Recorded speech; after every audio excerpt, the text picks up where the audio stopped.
Red Nation, are we here? The best show for Chicago sports.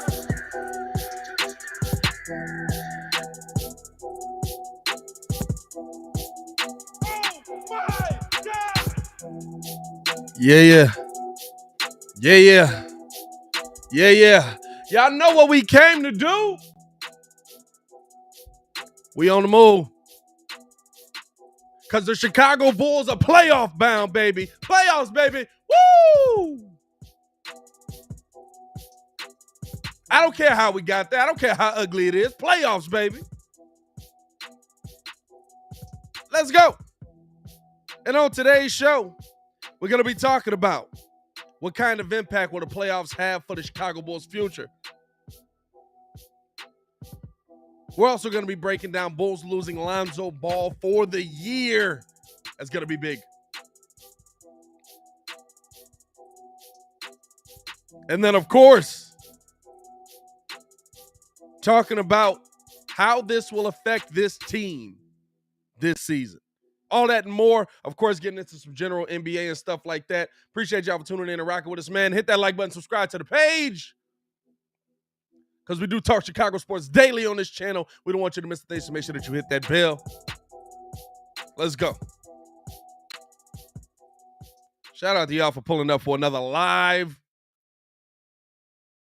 The Windy City Breeze Sports Talk Live is up and in action. Appreciate y'all for tuning in, man. Hit that like button. Subscribe to the pages. We do talk Chicago sports daily on this channel. It's your boy, Pat the Designer, back at it again. Stop playing with him.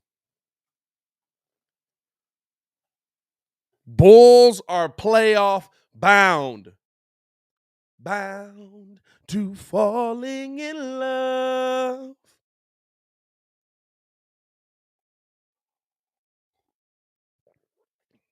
The Bulls are playoff bound. I don't care what goes with it. I don't care what stipulations happen. Oh, we're not this, we not that. We ain't made it. We not going to win. We are playoff bound. We are watching more than 82 games of Bulls basketball this season. See Red Nation, stand up. Where we at? Y'all see the Bulls merch we got underneath the page on the right side if you're on a tablet, underneath if you're on the phone? I don't know where it pop up on the computer.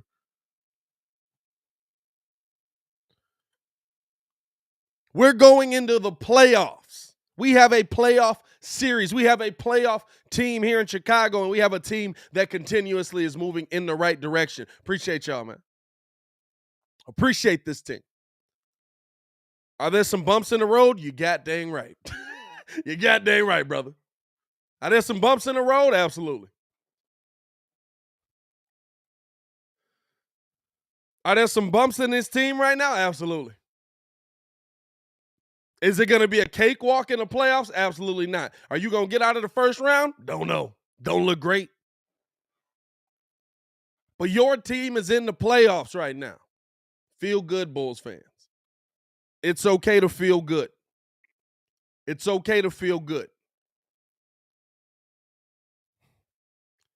Don't let none of these fake mugs tell you it's not. You sat there and you watched 22 wins a season. Don't let nobody tell you it's not good. Don't let nobody tell you to feel bad about your team. 22 wins the last season with Jim Boylan. 22 wins. Don't let nobody tell you that your team don't deserve to be here.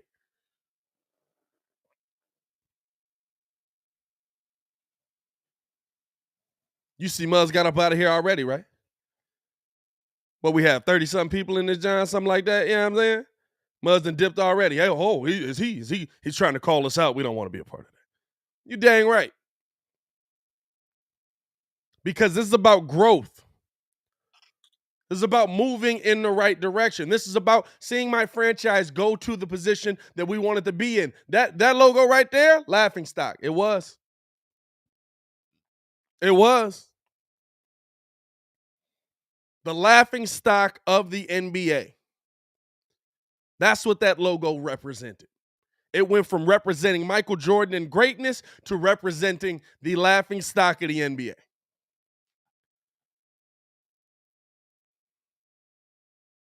I'll tell you this right now, Bulls fans. With 3 games left in the season, you're no longer the laughing stock of the NBA.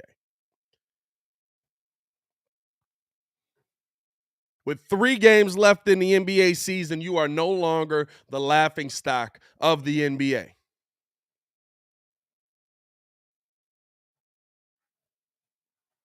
Feel good about it. Feel great about it. Enjoy it. Relish it. Love it. Are there some issues? You doggone right. And we'll address those as well. But you got to look at the positives that come from this, right? Listen, we weren't expecting to win a championship. We weren't even talking championship until this team actually started winning games. Right? Till this team started winning a little bit more. Hey, maybe they can get to the ECF, and then you never know. When they were in first place for most of the season, you know what I'm saying? It was, hey man, listen, we could actually do something. We might be the best team in the Eastern Conference. Hey, here we go.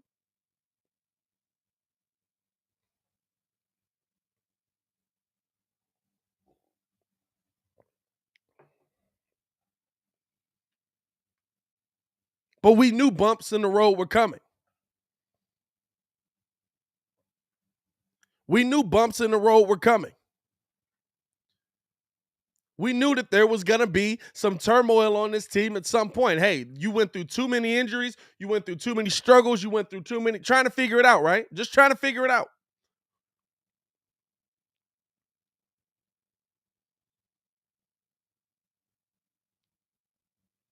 But you're moving in the right direction, and you're going to get some playoff experience for Zach LaVine.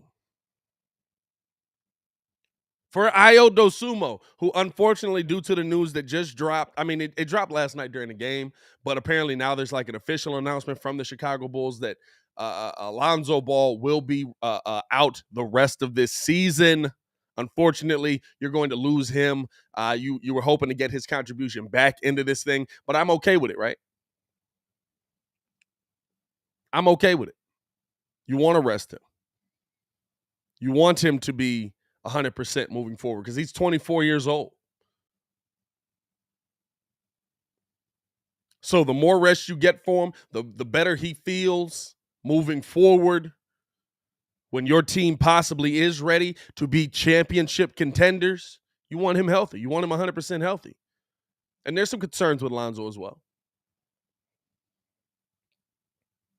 But you want him 100% healthy. And the only way for him to be that is for you to give him the time to heal 100%. They've tried to ramp him up multiple times. And here's the thing, right? Here's the thing. This team isn't 100% healthy. Zach LaVine banged up. I just saw the injury report from Casey Johnson tonight. Tonight, all these guys are playing, right? All these guys are playing.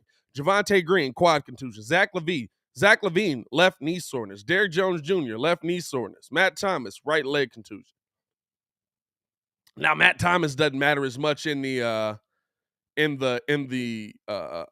grand scheme of things, right? But when you're talking about most of this team, I mean, Javonte Green and Zach LaVine are 2 key pieces of what you're doing right now.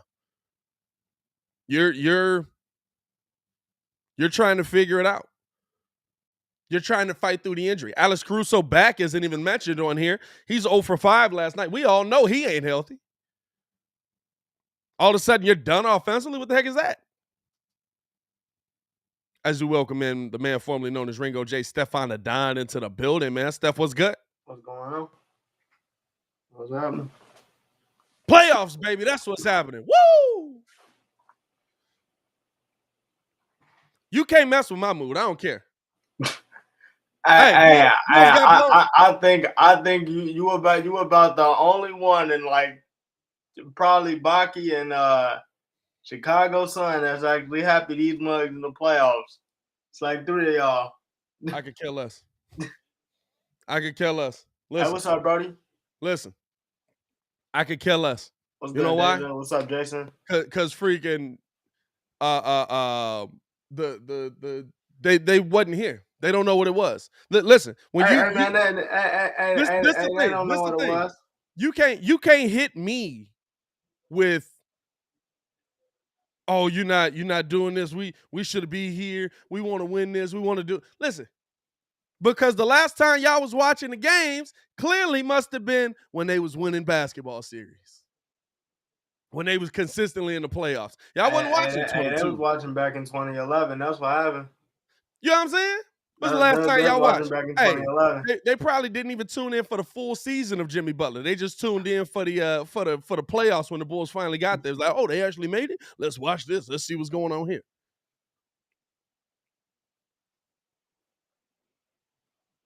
And listen, does it look great for the Bulls right now heading into the playoffs, especially losing Lonzo Ball? No. You got to find a way to get this team going, do the things that you can do well to win. They haven't done that down this second half What's of the good, season. Baki? What's good? Consistently. What's I'm good? not going to lie to you and tell you that they've consistently been, oh, we're killing it. We're dominating the second half. We're beating all these great teams. I'm not going to lie to you and tell you that. Like why would I fake it? But what I am going to say is there's a lot that can be gained from being in the playoffs.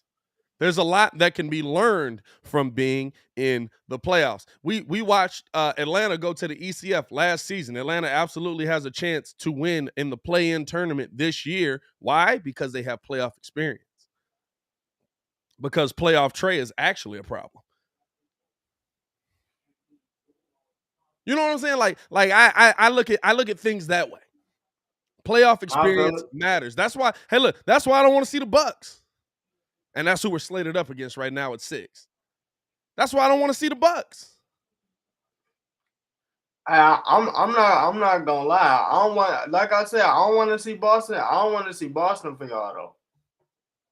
I don't want to see Boston. This is the problem. There's nobody I really want to see Except Philly. I guess I wouldn't mind Philly. I ain't gonna lie to you because I don't think they're deep enough. But even that, like, okay, they're not deep enough. They still got Joel Embiid. One player makes a difference. But there's no team that's like, oh, I'm ready for them. Yeah, because I think it's just gonna come down. Honestly, I think the two teams is gonna probably come down to is Philly and Milwaukee. So it's just like I think it's gonna be like I don't know. It's kind of a either or.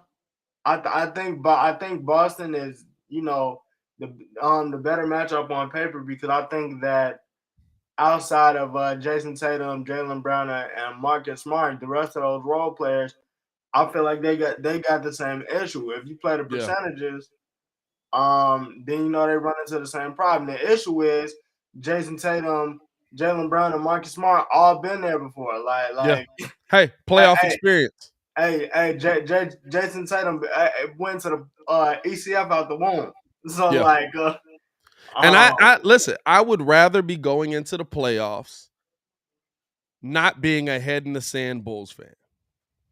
What do I mean by that? I would rather be going into the playoffs knowing what our deficiencies are and hoping that you can adjust in a series to hide those deficiencies, mask those deficiencies, stuff like that, right? I would rather be going into the playoffs knowing, hey, the Bulls right now aren't a very good three-point shooting team, aren't a very good shooting team. We watched that game last night. That game turned into a blowout in the second quarter because of what? The Bulls could knock down a shot. A shot. Like, that's the point of basketball. It's mind-blowing to me. We couldn't do what the point of basketball is last night. Hey, but apparently the Bulls need ability to shoot. So Bulls need ability to shoot, play defense. I mean when I seen what you posted I want to say like a half an hour ago on Twitter and we talked about last night about Lonzo basically gonna miss the playoffs. Like now that we know the Bulls is in the playoffs, like for the rest of this season, what I don't want to hear is, oh, we need this person, this person, this. These people are not here.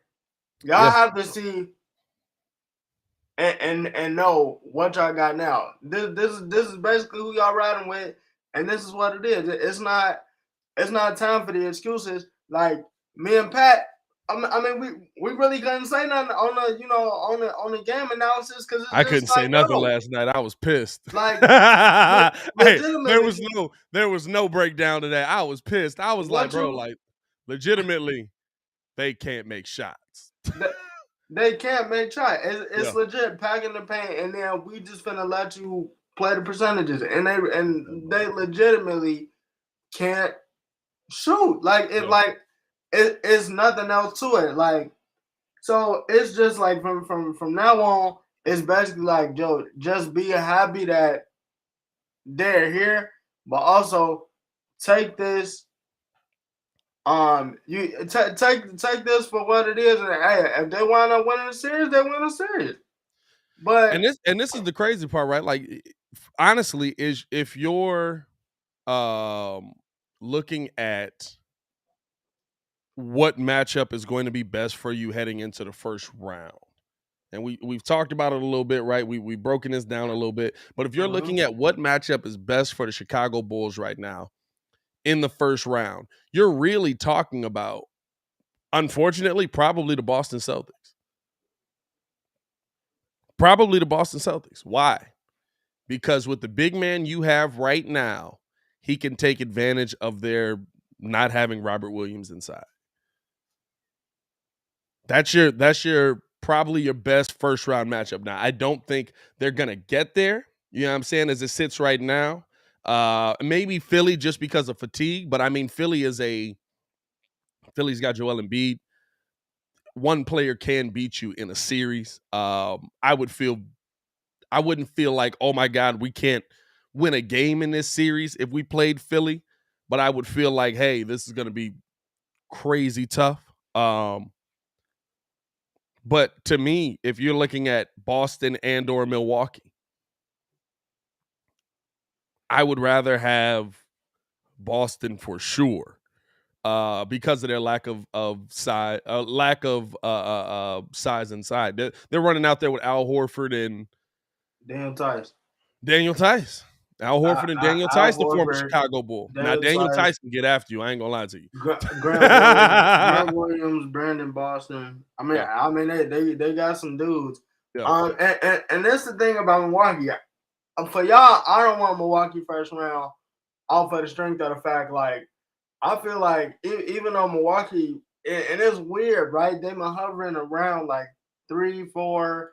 There was even at 2 for a time. They flirted with the 1 spot.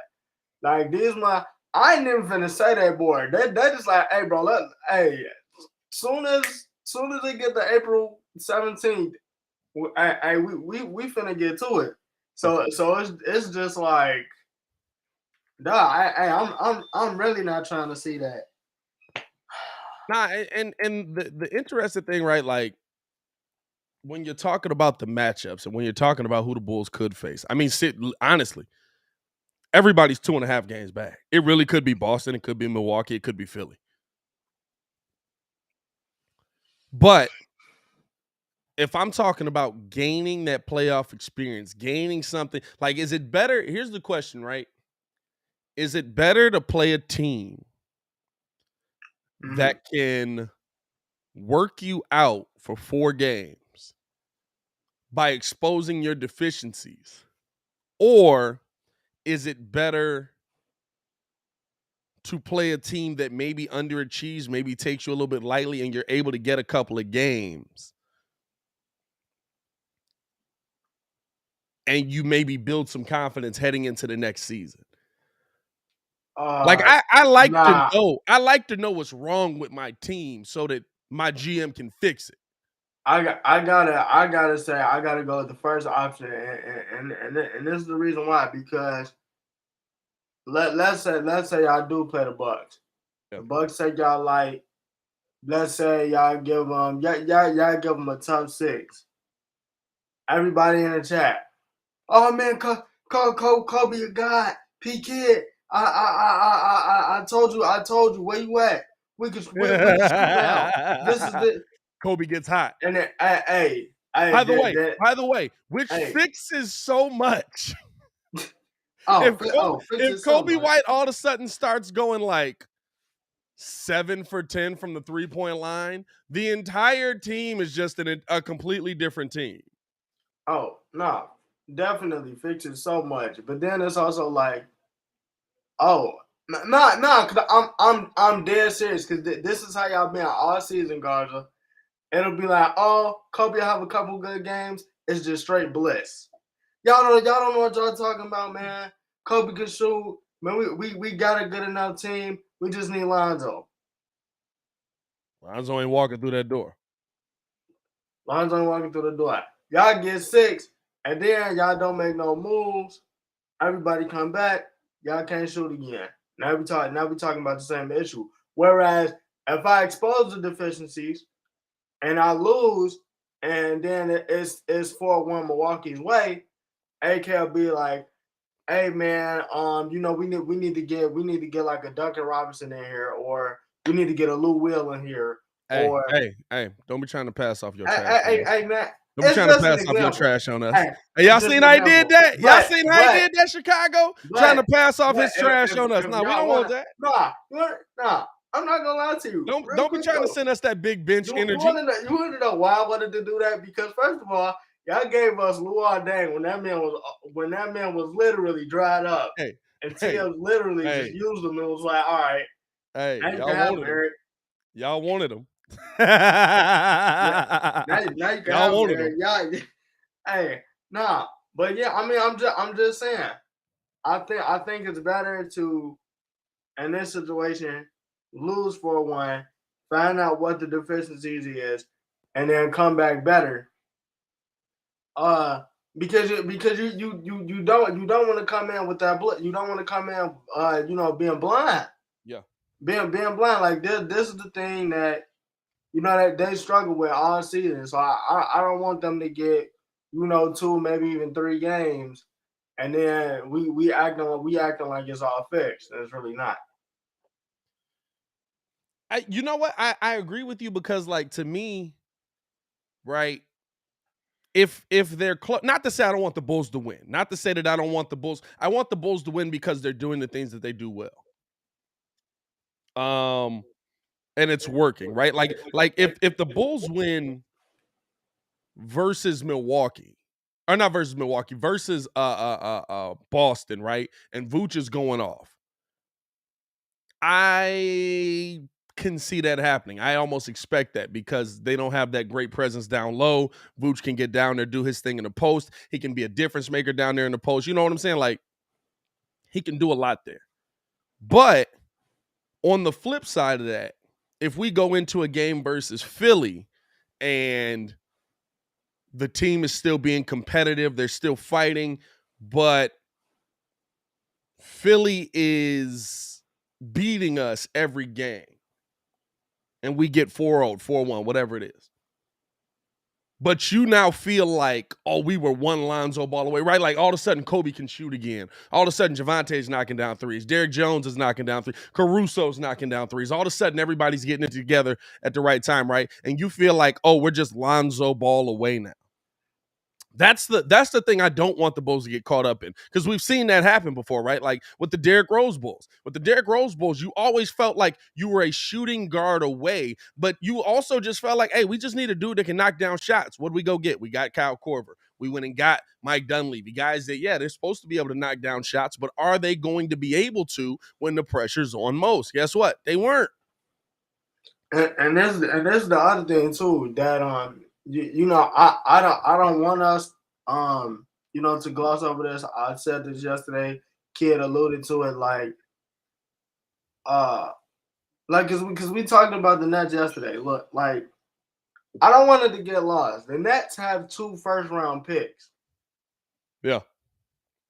For next season, like they're going to get better. Yeah. So let's not keep saying Lonzo Ball is a piece, and then that they keep overlapping you, because now what you're gonna have is, oh, we brought back the same team, and now the Nets got Bradley Beal. Nets got Bradley Beal, Ben Simmons, Yeah. Kevin Durant, and Kyrie. Yeah. And now they just you thought they was running roughshod over the league before. These mugs out here like 62 and 62 and 20 or something like that. So that's the thing that can't get lost in this whole thing, because the league is evolving. Like, the league is gonna get better. Everybody's gonna make moves, and you don't want to stay stagnant. Not in this NBA anyway. Yeah. No, and that's the key for me, right? Like that's the thing that I don't want to see the Bulls do. I don't want to see the Bulls go into the playoffs and feel like we're this guy away. We're this guy away. We're one small, minuscule thing away, right? Because that's how a lot of Bulls fans went into the trade deadline. We're a rebounder away. We got him. Now what?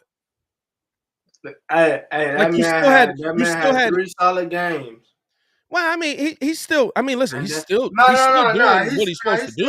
He's still doing his He's thing. still rebounding. But The Bulls the are a better honeymoon, rebounding the team. honeymoon period Yeah, from that aspect was just over. but even that, right? Like, AK's got the foresight. He's like, listen. I know what P. Will is. P. Will's coming back. When we get him back in here, he'll be able to help with the rebounding as well. Guess what? AK was right. And look, AK was right. That boy been getting to it. That boy been getting to it on the offensive and defense. He had 4 offensive boards last night. He's out working people on the boards. He's getting to it. He's not out there just getting active. He had 18 last night. He did a good job defensively on Giannis last night, right? And I think you still By the way, need he had 18 points too, by the way. Yeah. I think you still need a Tristan Thompson on this team. Like, hopefully Tristan can be a piece off of the bench for you on this team. If you want to come back. If you want to come back, I'm saying, listen, he gonna come back. Summertime shy, all that cheek is just gonna be out here, man. Hey, man. Hey, look, it's common knowledge that he said he retiring. So I'm just going off what he said. All I'm saying is take one sundress. Take one sundress, man. That sundress get caught in the right thing. You know what I'm saying? You turn your head real quick and the sunlight hit it. It take one sundress. Come on now. We all been there. I got married off of that. The good thing is, I can't. No, but the good thing is, these is good problems. You got AK saying that he's not finished. DeMar's coming back next year. Lonzo's coming back. And look, if y'all can get the aggressive P. Will like that last night, coupled in with a full off season of him with DeMar. Yeah. Hey, bro, I told you next season. P. Will next season about to be a movie. I'm telling you, that's about to be most improved. I'm telling you, bro. I see 20 a game in that man's future with like 2.5 steals. I'm not gonna lie to you. Listen, I'm gonna tell you this right now. Like P. Will is that good. He don't even know it. I'm gonna tell you this right now. Whether he is the offensive piece we saw last night, whether he's the guy that takes 9-10 shots a game, knocks down 7 of them, and you maybe never get more offense than that, he's an 18 to 20 point a night guy. Patrick Williams will be one of, if not the best defender in the NBA next season, if he can stay healthy. If he is healthy, just watching. Did y'all? I need y'all to like. I went back and rewatched the game last night. Y'all know I do that every. Are you did too? Bro, did you see when he snagged? Bro, did you see when he came down? I think he missed the float. Went back up over Giannis, snagged the board, one hand, give me that. Came back up with the one hand, yeah. Like, the dude, like, he, I don't know. Bro. It's so much I can say because it's there, and like Muggs is not really seeing it because I wanna. I don't know. But it's there, bro. It's there. I'm gonna be honest with you. Like, it's one of those things to me where when I'm watching his game. Now, offensively, he's not a bad offensive player. I just don't know if he's ever going to be an aggressive offensive player. But you know what? On the defensive end, Mikal aggressive. Bridges. Aggressive. Mikal Bridges, bro. Aggressive. Bro, I'm talking about there were so many plays, right, where Giannis would grab the ball, go to make a move, and just run into P. Will. And P. Will wasn't moving. And P. Will wasn't moving. Now, there was one play, listen, there was one play where Giannis moved that man. But he had to like he hit him. Like he got the ball, jab step, gave him the bump. P. Will moved. I ain't gonna lie to you. But then Giannis pulls up. Derrick Jones comes over. Hand in the face. Can't knock down the jump shot. And the crazy thing is, it was another play. I think Giannis got the steal. He was coming down. It was like a 2-on-1. Giannis thinking he's gonna take it to the basket. P. Will come out of nowhere. Didn't get the block, but like jumped so high that like Giannis tried to put it off the glass, changed the full trajectory, bro. Yeah. Out of like at minimum, AK know that this man is gonna be a clown. And this is the thing with him, right? Like, so here's the question. Because we talked about, you know, what to expect from the Bulls going into the playoffs. We talked about what to expect from this team moving forward. After they come out of the playoffs and stuff like that, if they go on a run, go off, make it to the championship. But I don't see it. But if they go on a run, we talked about what that would mean for them going into the offseason. Are the Bulls a couple of pieces away? Or are they one really good piece developing that could be Patrick Williams away from being that next level team? I'm gonna be honest with you. I think that they need to go.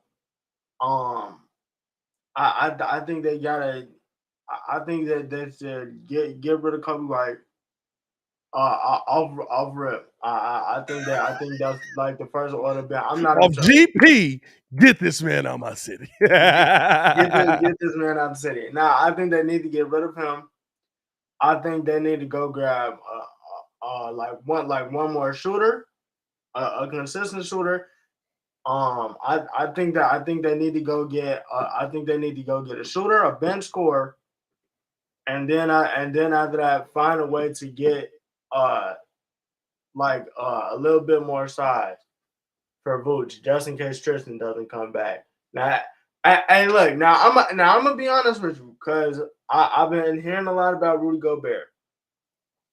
Mitchell Robinson is a free agent. And I don't know what it is. I just like this dude. If they can somehow get him in here with Lonzo, just get him in here with Zoe. Yeah. I promise you, he don't even have to play the full 82, because I don't think he will. If that man just give me 60 games, at minimum 55 games, the Bulls could do something. The Bulls could do something. Cause I think he could seriously be a dire Rudy Gobert. Like if he actually locked in, because he has all the tools to do that, to be honest. Hey, without paying him $200 million. Without paying him $200 million, bro. Hey, absolutely. It's interesting, right? Because it's like, do you have time for it? Like kid is right? Like there's a window on this team where it comes to I'm not trolling. I'm dead serious. There's a window on this team where it comes to us being successful mixed in with development, right? You're trying to add in guys who have to develop into the player we're hoping they become. Like me saying Patrick Williams will be one of the best, if not the best defender in the NBA next season if he's healthy. That sounds great, right? But like he's got to develop into that guy. it may take time for him to. No, I don't think so. I think defensively anyway, he's at that guy already, and we just haven't seen it for a full season. But do you have time for that, right? Like you're probably as much as it's gonna piss everybody off, you're probably gonna re-sign Zach. Well, piss half of Bulls Nation off, I should say. You're probably gonna re-sign Zach LaVine. Zach LaVine's probably back in the building with you next season. And for the next 5 years. That's a good move. It's a good move. It's a good move. I don't care what nobody says. It's a good. And if he don't, he's going to Detroit. Don't you blame can't pay him that much money. Dumb. Like y'all are dumb. Stupid. Hey, we just came out of a 5-year drought of what happens when you get rid of talent. Hey, but you want to know what the funny thing is? I feel like ever since D-Book got into the playoffs, yeah, and then they see that like Devin Booker, like I want to say, hold up. I normally don't put the comments up on the screen during the Daily Show, but this one, no. No. Hey. No. hey, y'all think Vooch wasn't getting the ball before? Hey, listen. I love Donovan Mitchell. I really think that he's gonna be a nice player. That man is a horrible shot taker, and he ain't passing that ball. Y'all got a problem with Zach? Y'all really gonna hate that man. But the thing is, though, I think that ever since Devin Booker took the Suns to the finals, and we had the whole conversation of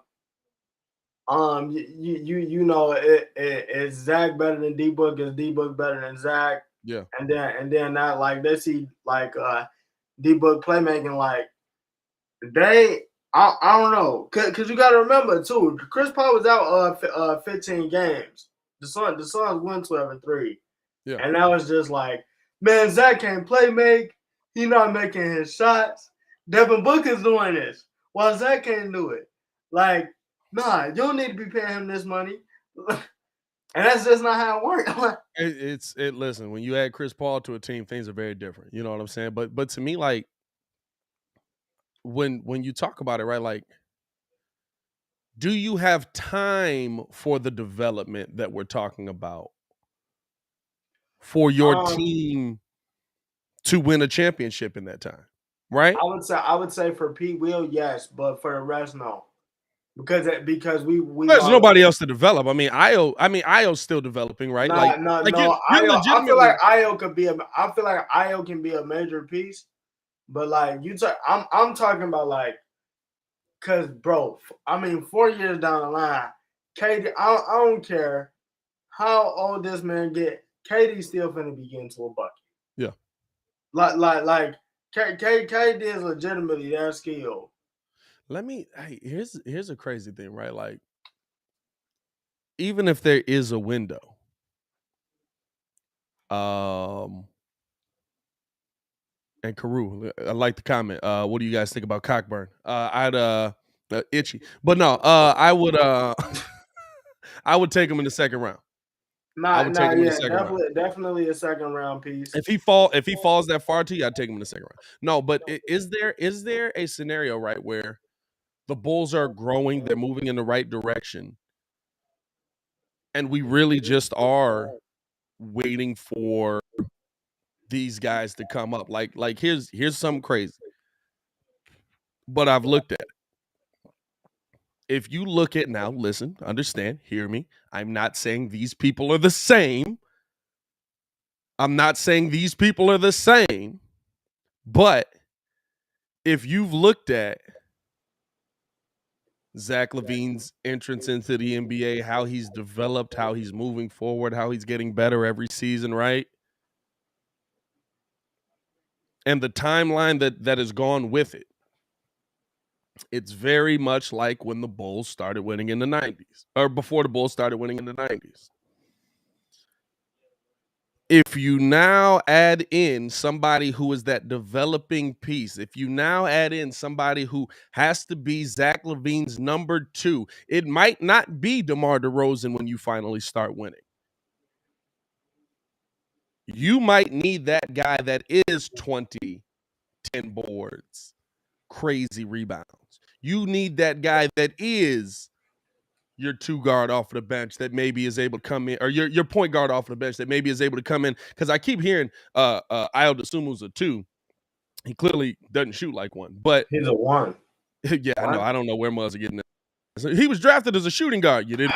Right. Okay. Hey, listen, you didn't watch him. Like, can you see something like that coming into play? Where like, hey, these pieces that AK is putting in place are the pieces that put this team on the next trajectory. Like, this team's gonna win a lot with DeMar DeRozan. They just are. DeMar DeRozan is one of the best scorers in the NBA right now. Mm-hmm. But if you're talking about the lineup that wins you a championship, you might be talking about Lonzo Ball at the point. Hopefully he's able to stay healthy, and we'll get into that in a second. DeMar DeRozan at Ayo Dosunmu at the 2. Hopefully his shot's able to develop. You can grow a shot in the NBA. Just ask RJ Barrett. Zach LaVine at the 3. Patrick Williams at the 4. You probably end up drafting your hardworking 5. Or you go get Mitchell Robinson. He becomes your hardworking 5, right? Is development the route that's going to be best for the Bulls to win a championship? Or is it just go buy your pieces? Because we've seen, as the Lakers have just gotten eliminated, buying your pieces don't always work. I understand that there's a lot of people that we say, oh, these guys buy championships. This is how the NBA works now. Who's bought one? Golden State developed theirs, and then they added KD to it. Who's bought one? Brian in Cleveland? I will say, but even that, like, he came back to Cleveland. Nah, he came back when they drafted everybody. Miami bought 2, I guess. Only piece he got rid of was Wiggs. But I think development is gonna be the way to go, and this is why I'm saying this. I mean, we had one before. Y'all did, but y'all bought the last 2.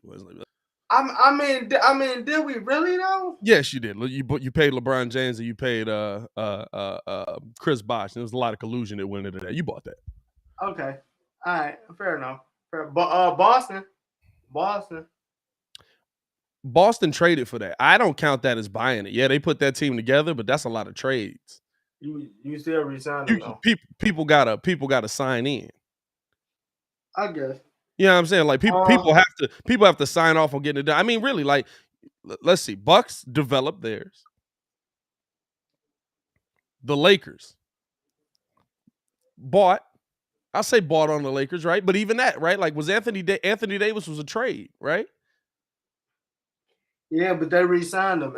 They had to still re-sign him though. Okay, so bought. Okay, money is money. Raptors is bought.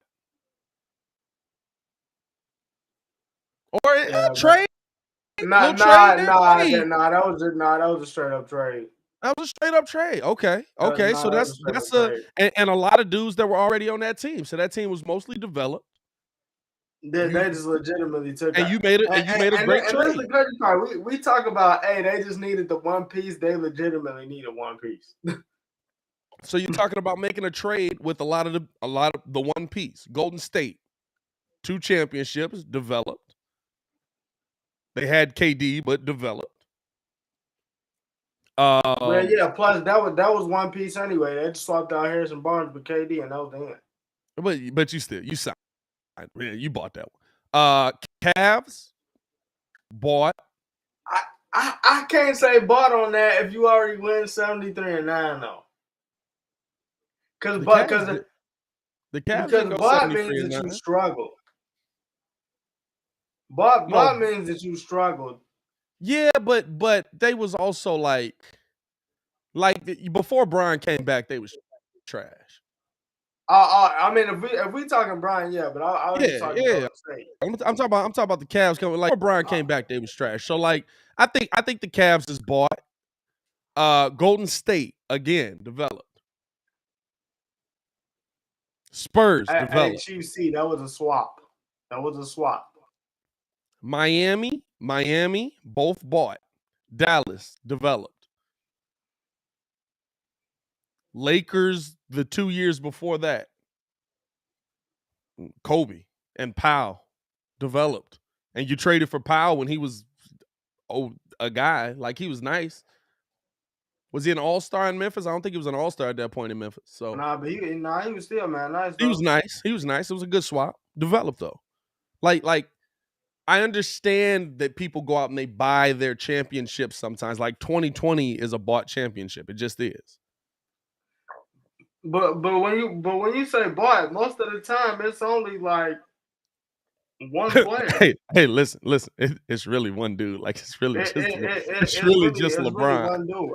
It's I mean, really at just minimum, LeBron. though, I mean, with this, I still think you might have to make a trade, but I feel like Io's defense is always going to keep him on the floor. So Yeah. Io's defense is always going to keep him on the floor somewhere. If we acknowledge that the Nets are coming and they're going to do something with these two picks, P. Will and Io need to stay because Yeah, no, I don't think. Io's going to be a top defensive guard. Well, Like and if he pans out to be Marcus Smart, yeah, that's a W. If he pans out to be Marcus Smart, that's a W. And we already know what type of projection P. Will is on based on what LeBron said. KD said it. He's getting to have prayer. And last night, you kind of saw the flashes. I still do think that the Bulls had to make a trade for somebody to put them over, but those are the two pieces where it's like these to me should be non-negotiables if we're going to catch the Nets. Wow, everybody. and this is a great comment. This is a great comment by Baki, right? Development leads to bringing in the right piece. But I'm talking about that start. That is a fact. Like you don't get KD to the Warriors if you don't go 73 and 9 without developing. You know what I'm saying? Jaden, what's good? You don't get KD to the Warriors if you don't go 73 and 9 with development. Yeah, but I Like think that 73 and 9 team was developed. Oh, okay, yeah. I see. Okay, I got you. You know what I'm saying? Like, and then all of a sudden you yeah. beat KD and the Warriors, you get to the finals, you lose to LeBron, Brian beats you, he comes back 3-1, great, hoorah, hoopla, all that great stuff, right? But you don't get that great piece there until you have a great core in place. I mean, he was a free agent. They still had to buy him. Yeah, but what I'm saying is you had to have that core in place. I was just responding to guys. Yeah. No, you have to have that core in place, right? Before you can say, hey, KD, do you want to come play with us? And KD says, heck yeah, let's get it in. What Brooklyn's trying to do right now is buy a championship. It doesn't seem like they're working. Well, right now it's because of the simple fact that they just don't have no pieces. They just don't have any defensive pieces. Even if we're all on, if they get Ben back, just on the defensive end, does that not make them exponentially better? Like, because now to me, I feel like he got that P. Will effect where it's like, all right, Collins is hooping better. You know, Andre Drummond not getting beat as much. They don't have defense. Yeah. all we talk when these playoff games get down to it, all we talking about is a couple of stops. Like now we know because they know 9 times out of 10, like you're not gonna stop Giannis. Everybody say that. I could stop him a couple of times though. You trying to tell me I can't get at least 3 stops? P. Will did a great job last night though. Yeah, but I'm saying so it's like I don't know. It really depends on what happens because we already know that squad isn't going anywhere. Yeah. But those 2 pieces are going to help at least try to catch them. Yeah. In my opinion. So I feel like those are the 2 like now we can't get these dudes up. Yeah. And appreciate y'all for tuning in and rocking with us as always, man. Hit that like button if you in here. Subscribe to the page. We do talk Chicago sports daily on this channel. It's the only channel that's talking Chicago sports, how Chicago talk. So make sure that you get in tune with us, man. Also an update tonight. Shout out to Baki in the chat, always coming through with the tweet updates and stuff like that, man. On Twitter, this one just tweeted out by Daniel Greenberg. Chicago Bulls guard Alex Caruso has been added to the injury report. Caruso is doubtful for tonight's game with low back contusions. I like the move. Because you have to get ready for the playoffs. And guess what? There's only one way to, at a minimum, be as ready as you can before the playoffs. And that's to get healthy. I like the move to sit him. I like the move to sit Zach last night. I think that it does a lot for you, and especially with the way P. Will is playing defensively, let's see if he can keep it up, right? You don't take these minutes away from P. Will now. You don't take these minutes away from P. Will. You let him keep doing what he's doing. I think this is a move that could move Alex Caruso back to the bench. Because of how he's playing. You want to get that bench defense. You want to play him less minutes, especially with him dealing with the injury. And I think that you want to play, you want to put him in the best position to be successful for you moving forward in the playoffs. The best way to do that is for him to rest. Your starting lineup tonight, probably like Shay just said, Io, Zach LaVine, DeMar, P. Will, Nikola Vucevic. And here's the kicker tonight, right? You could still see if you beat Boston tonight. I wanted to Boston ask, moves to the 3, right? Yeah, I wanted to ask, but cause I'm looking at it like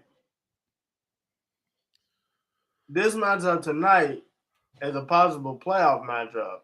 So this will tell you a lot. Honestly, in the case of Caruso, I'm sitting him for the rest of the year.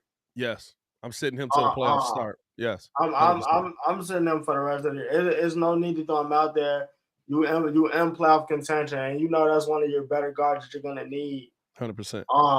You know when the playoffs start up, so sit him, let him get that extra week, almost of rest, but. As far as this tonight, this is a big statement game because this is possibly the team that you playing.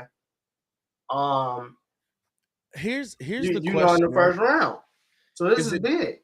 Is it better to have? Because listen, we're seeing a lot of things that the Bulls are doing, right?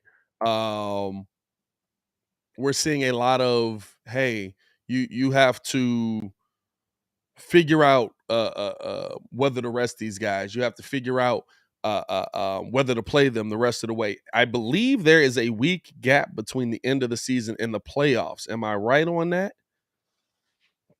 Right? Like the Bulls season ends. Let me see here. Bulls season ends on, what is that, April 9th? When is our season end? Hold on. Let me look at the schedule here because my tab. I got you. Hold on. I keep going to my tablet. Bull season ends on April 10th. The NBA playoffs start. Well, the play-ins start on the 15th.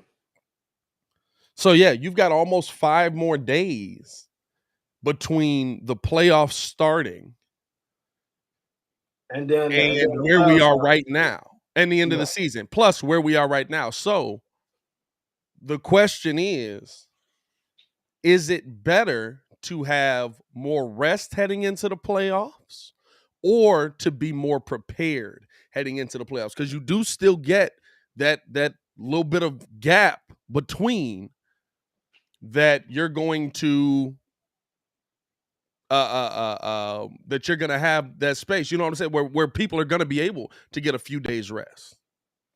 I would play this Boston game, but then I would sit at like legitimately everybody. Yeah. And the T Wolves game. Yeah.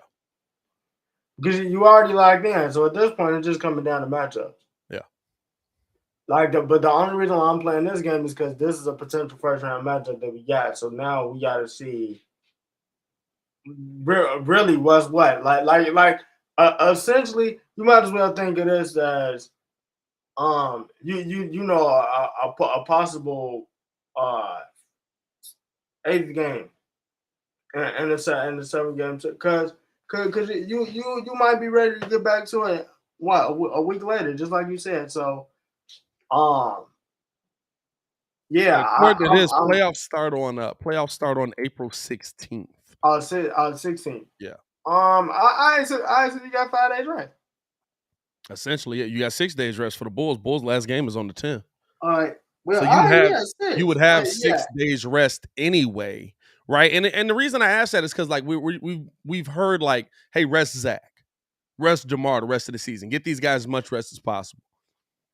2 weeks off ain't always a good thing. Hey, nah. Hey, 2 weeks off. Hey, you see that trash don't be working in football at all. Yeah. Football's such a different sport though. Like rest, like you almost always have to put rest over anything else because like, yes, like them being off isn't as good, but you're also like always beat half the heck. So like you're trying to, you know what I'm saying? Like it's like you have to rest guys in that situation. It's just kind of weird because it'll be like, all right, we just came from dropping 35 a game. Let's get these 2 weeks. And then first game back, we dropping 10. Next thing I know, we out of the playoffs. Yeah. Because I couldn't get a touchdown. Right. No, and that's why I asked the question, right? Because there is something to be said about going into the playoffs healthy and ready to go. There truly is. There's more times than not where the team that gets too much rest ends up losing the first couple of games because they don't have a rhythm. Someone did ask Billy that question. He said he wouldn't let the players tell him he's leaning towards playing them. What? Man, if you let the players tell you, they're obviously going to say they want to play. It's a tough question, dog. It really is. Like, you honestly have to... You honestly have to, like, weigh that out because especially with, like, the Bulls situation, right? They've had a ton of injuries. We're to the point, it's called a slew.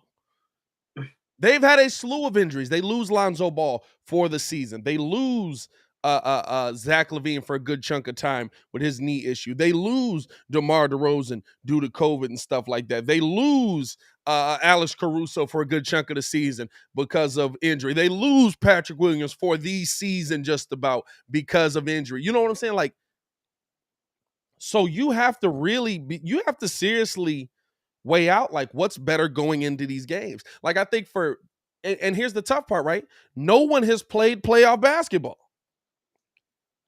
Like maybe for Vooch in the first round, but you don't have another big, so that don't work. Maybe Alex Caruso, Tristan Thompson.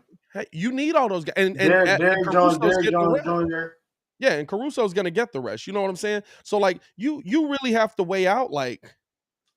Man, hey, I don't care what they say. I'm sitting everybody to the Minnesota game. I would sit everybody to the Minnesota game, probably, yes. Because you now know you can't drop lower than 6. And that's what I'm saying. Like, it's just like we can't do nothing about the matchup. Yeah. So why am I playing you? You know what I'm saying? Like the only reason why I'm actually playing this game is because it's a potential first round matchup. Yeah. And that it's tough, dog, because it's like when you're uh uh um when you're trying to weigh it out, you're trying to, especially for the Bulls, right? Like I said, no playoff experience. You don't have that experience coming into the game. You're trying to build that experience with this young team, but you're also trying to understand the fact that those young guys need the rhythm. Patrick Williams needs to be in rhythm. Ayo Dosunmu needs to be in rhythm. Kobe White needs to be in rhythm for you to have any chance for you to win in the NBA playoffs. These guys need to be in rhythm. If they're not in rhythm, you're going to lose. So but if it's gonna be Boston, even if it's Boston, you have to. The matchup don't matter to me, right? The matchup to me means nothing because like all three matchups are tough. Philly, Boston, and Milwaukee are all tough matchups. They all could put you out in 4. Yeah, I'm saying like they all could put you out in 4. Like, is Boston the best of the bunch? Yeah. But let's not get it twisted. All three of these teams could absolutely put you out of the playoffs real quick. All three teams had like this. This is the thing: Boston championship experience. Yeah. Milwaukee championship experience. Philly. Well, this Boston team don't have championship experience. Listen, it don't matter. The three people on the team that I need to have championship experience got championship experience. Like Jason Tatum, Jaylen Brown, and Marcus Smart. When they been to an NBA championship?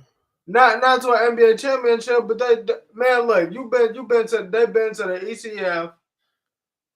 Hey, like listen, what, twice? Listen, just the one time, right? Because they got bounced every other time. It was the twice. ECF is different. No, it was twice because it was Brian, and then it was Miami, and Bam got the block. Oh, the bubble playoffs they did make it. Yeah. I mean, listen, okay, yeah, like ECF. It means something. No, playoff experience does mean something. You said championship experience. I'm like, did I miss a Boston Celtics championship that I needed to watch? Like, was I asleep that whole time? Boston nor does Philly have championship experience. What are you talking about? That no, I was gonna get to Philly. Doc Rivers has a championship. Doc Rivers has a head coach that has championship experience. That does make a difference. But he's also taken a lot of L's on the way since then. You know what I'm saying? I told you. He was about a series away from coaching Proviso West. Yeah, you know what I'm saying. That's gonna be a tough one. That's gonna be hey, listen, Doc Rivers definitely has championship experience, but Doc Rivers also has a lot of 3-1 loss experience. You know what I'm saying? Like, to me, that man blew. Man, it's a lot, bro. He's blown a lot of 3-1 leads, bro. I'm not gonna lie to you. Nah, he blew a lot. Which is baffling to me because I didn't understand how he was on the coaches list, but it's weird, dog. Oh, I understand it. I understand it. Listen, Doc Rivers is a good head coach. He just might not be I don't know. One of the greatest of all time is tough. They put him as a top 15. One of the greatest of all time is tough.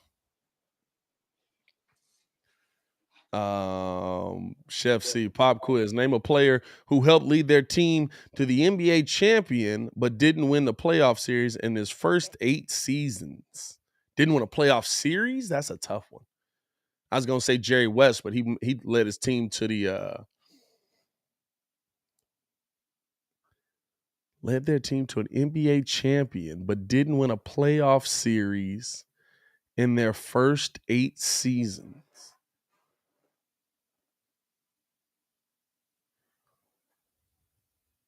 That's tough. Good question there. I got to think on that one.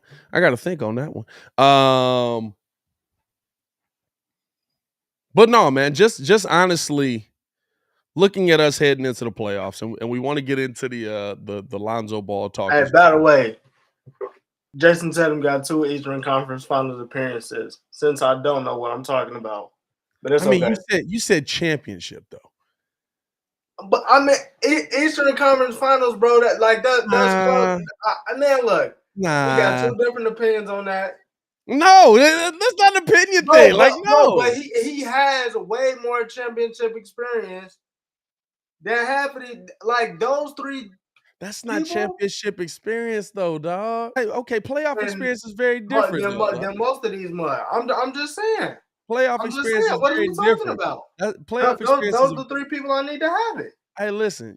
Okay, DeMar got if that's the case, DeMar got championship experience. Like championship experience is being in the finals. I'm gonna let him have it. I'm gonna let him have it. Championship experience is being in the finals, bro. Like that's not even a. It's not even a. Yeah. I mean, come on, dog. Like that. Hey, kid, right? You do just stick. You stick to a point, and then you don't let it go. You be getting cooked on a point, and you just hold on to that mug, dog. It's not a cook. I ain't even say nothing. That's the chat going at you right now. Hey, man, appreciate y'all for tuning in and rocking with us as always, man. Hit that like button if you haven't done so. Subscribe to the page. We do talk Chicago sports daily on this channel. We don't want y'all to miss a thing, so make sure that y'all hit that bell. Another question we got to get into. What's up? Bulls losing Lonzo heading into this playoffs. How big of an effect is that going to have on the Chicago Bulls in the playoffs? Or is it not going to have any effect because at this point he hasn't started in 36 games? It's not going.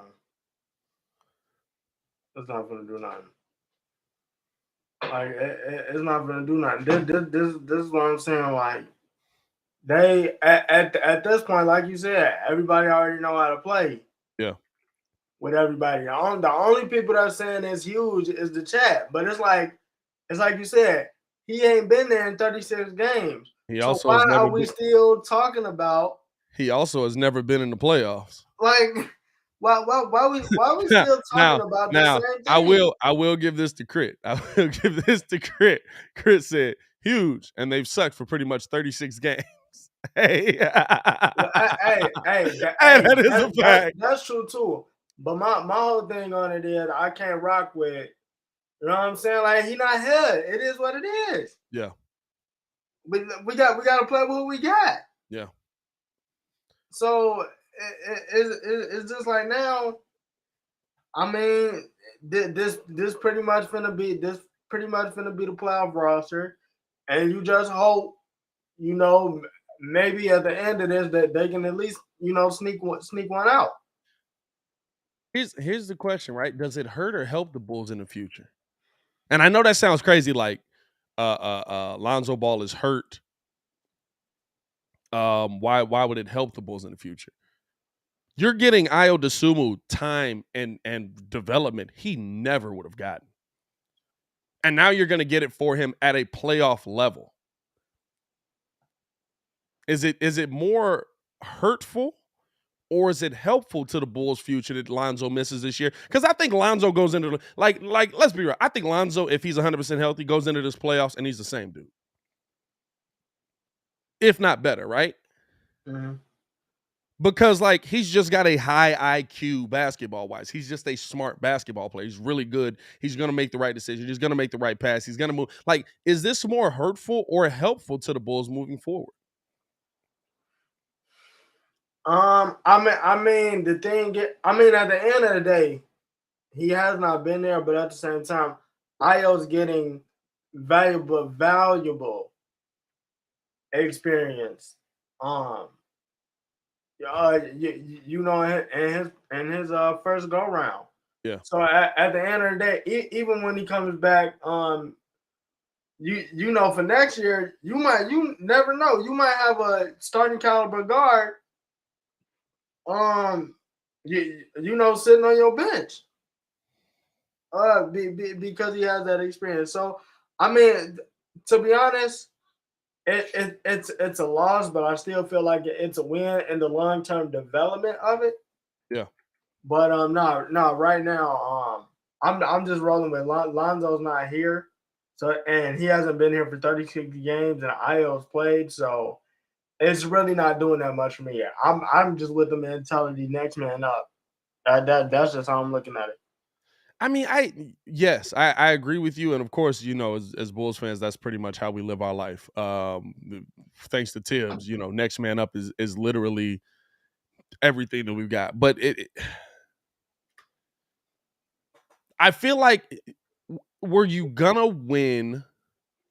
You really have to look at, were you gonna win a championship this season? If you weren't gonna win a championship this season,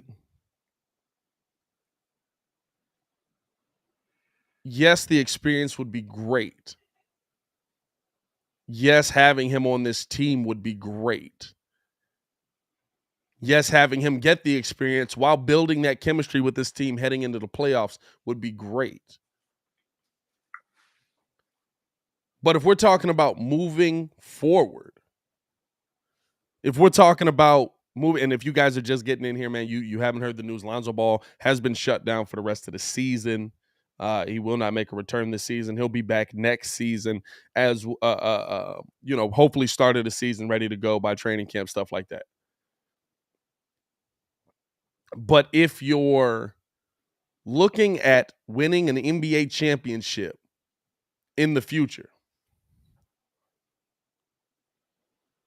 Lonzo Ball has to be there. But your other pieces have to develop a lot further than Lonzo Ball does. Lonzo can legitimately, the rest of his career, be a 15, 7, and 6 guy, and the Bulls can be on the right path. Legitimately. He can be a 15, 7, and 6 guy, and the Bulls could be on the right path. But you need Ayo Dosunmu to be that dude and have that experience. You need Patrick Williams to be that dude and have that experience for you to be on the right path. You need Zach LaVine to have that experience and you to be on the right path. You need Zoe to have that experience as well. But I think that Zoe getting that experience on top of what he already provides for the Bulls just makes him that much better of a player. There's some of these guys here that are kind of good players that you need to put in a position to be better players by giving them the opportunity to learn in this starting lineup right now. You can't tell me Ayo Dosunmu develops the same way if he's not in this situation right now. If he's spending his entire season off of the bench. If he's spending his entire season trying to, come in and be the bench point guard, he doesn't develop the same way. He's not going to have that same opportunity. But now he's going to get that opportunity. And going into next season, guess what? He has that opportunity and you get Lonzo Ball back. That's big. I think for the future, as crazy as it may sound, I understand it's like, did this dude just say it's like actually good for the Bulls to be not have Lonzo here? Not to say that it's good for this series. No, the Bulls can't win. Or the Bulls, they can win. The Bulls aren't going to be as dominant as I thought they might be heading into the playoffs without Lonzo. But if I'm being honest on what this team is and what this team can become, you need a lot more than Lonzo Ball to become that. You need Lonzo Ball to be a nice piece that he is and be the three-point shooter that he's become. But I need more than Lonzo Ball. Lonzo Ball's your point guard. He's your leader. But you need development from these guys. And crazy as it sounds, you need that same thing from Kobe White as well. You need that playoff experience from Kobe White as well. Is he the dude that I want to see out there right now shooting three? Not the way he's playing, absolutely not.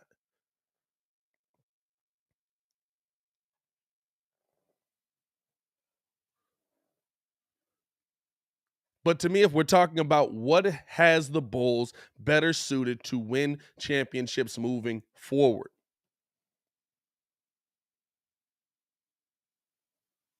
opportunities. Opportunity.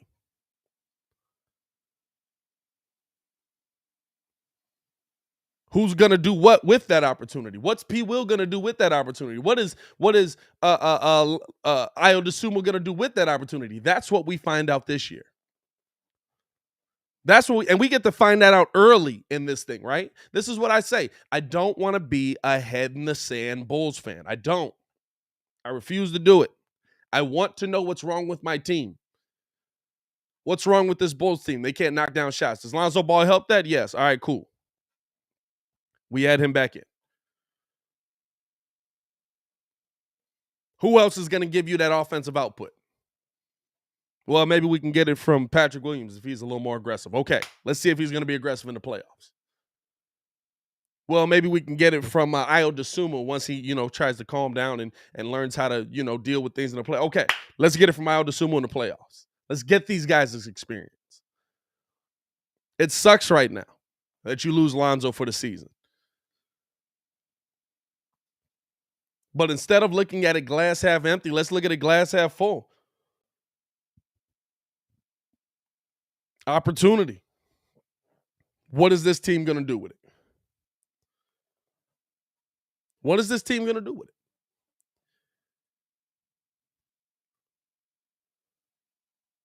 That's the biggest question you have coming into this. What is this team going to do with it?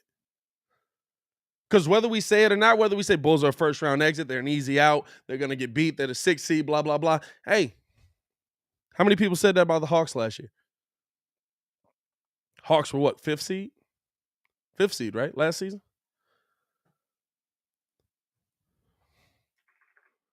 How many people said that about the Atlanta Hawks last season? Just like on your team, it breeds opportunity. Like heading into the playoffs right now, injury breeds opportunity. Who we playing first round? Right now, Milwaukee, or it could be Boston, or it could be Philly. Say we see an injury like we saw last year.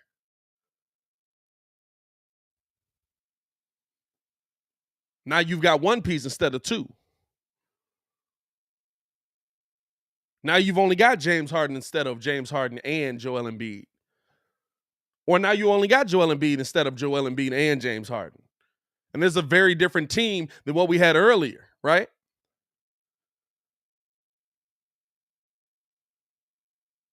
What if you've only got like the opportunity can be there? We don't know what it's going to be. We don't know what it's going to be. What if they lose Drew? Drew's the moving piece for them. What if they lose Drew for Milwaukee?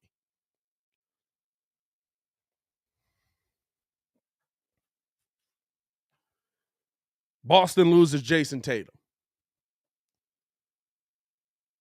That changes things. That's game changing for you. And now you're getting more opportunity to get these guys more opportunity. And now you're getting a chance to keep moving forward. That's why being in the playoffs is so important. That's why just being in the playoffs is so important. That's why I'm excited that the Chicago Bulls are playoff bound. Because just being in the playoffs, you don't know what happens. You can't tell me going into the NBA playoffs last season that everybody thought that the Milwaukee Bucks were going to win the NBA championship. It was just Chuck. It was just Chuck.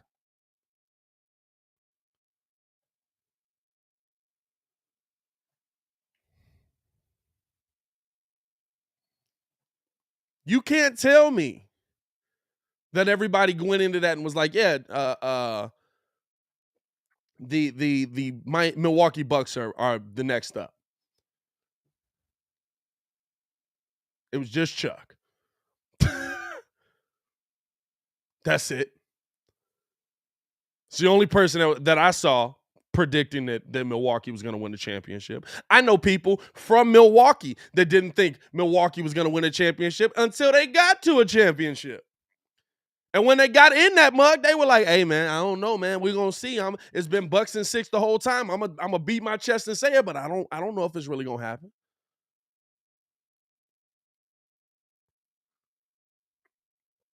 It's about what you do with the opportunity.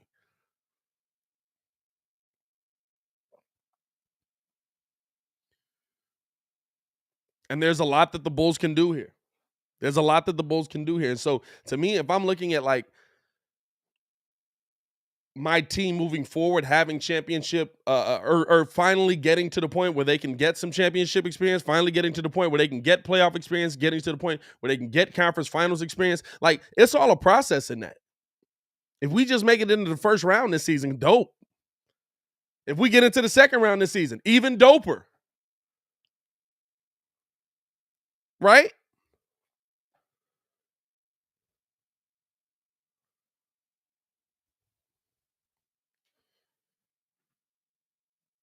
But if you keep it a Billy Buck bean, you have no idea what's going to happen when you get there. You just need a chip in the chair. I'll take it to football on you. Nobody thought the Bears were going to lose that game to Philly versus Nick Foles.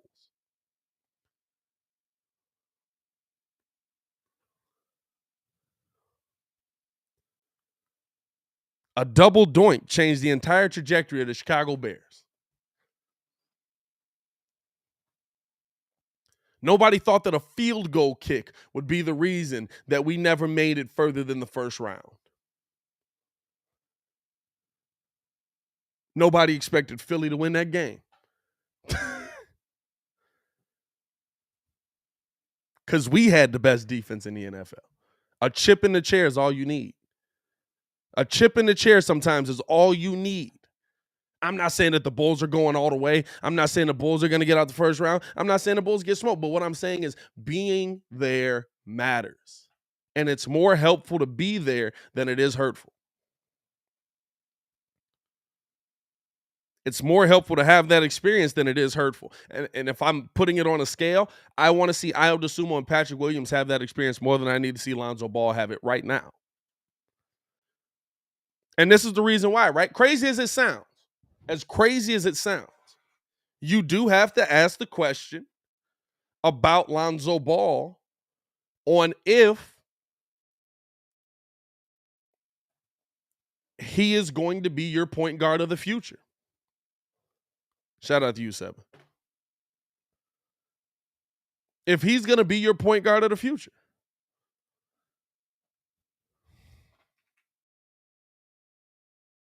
If you look at Lonzo Ball right now and what he's done in his career games-wise, his first season, he played 52. Second season, 47. Third season, 63. Fourth season, 55. This is his fifth year in the NBA. He's played 35 games.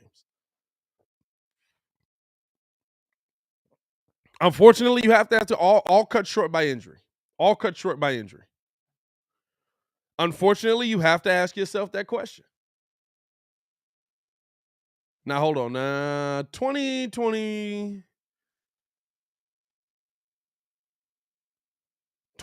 he might be good. Because one of them is the COVID year. 2020 or 2020, 2021. One of them is the COVID season. I think 2021. But he did have injury throughout that season.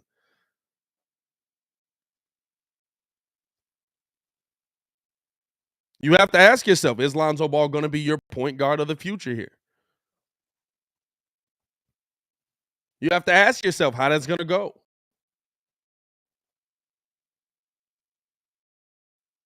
It's a lot better, right?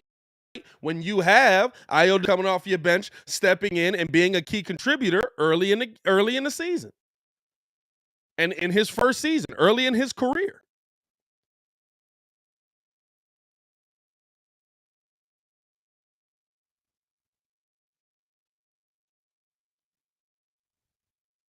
But you do have to ask yourself, hey, is Zoe going to be the PG of our future?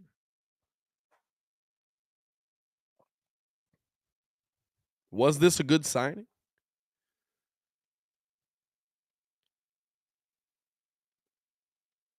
Now, for me, 1 year in doesn't change that. 1 year in doesn't change that for me. For me, 1 year in, hey, listen, okay, he had a little bit of injury. Bulls are going to get him in here. Listen, I'll say this too as well. We know that the Pelicans don't handle injuries real well. I like that at a minimum the Bulls are being cautious with Lonzo. We know that the Pelicans don't really handle injury the greatest.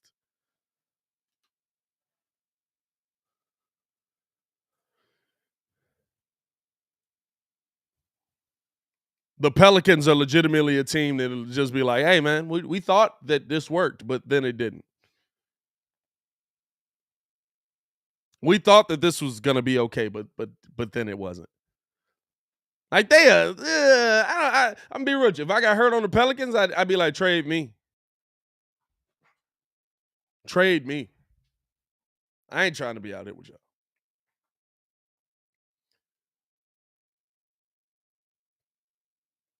But I need to see more than a year of it. Listen, if he comes in the next year and he has the same injury issues, he has the same issues with the knee, has the same issues being on the court, as much ability as he has, what do I say? His best ability is availability. As much ability as he has, his best ability is availability. Right now, he hasn't been available. If he's not available for you next season, okay. Now we got some serious questions here. Especially with it being, it was pretty much non-contact. It started off as discomfort, and then it turned into a surgery. Now he can't even ramp it back up.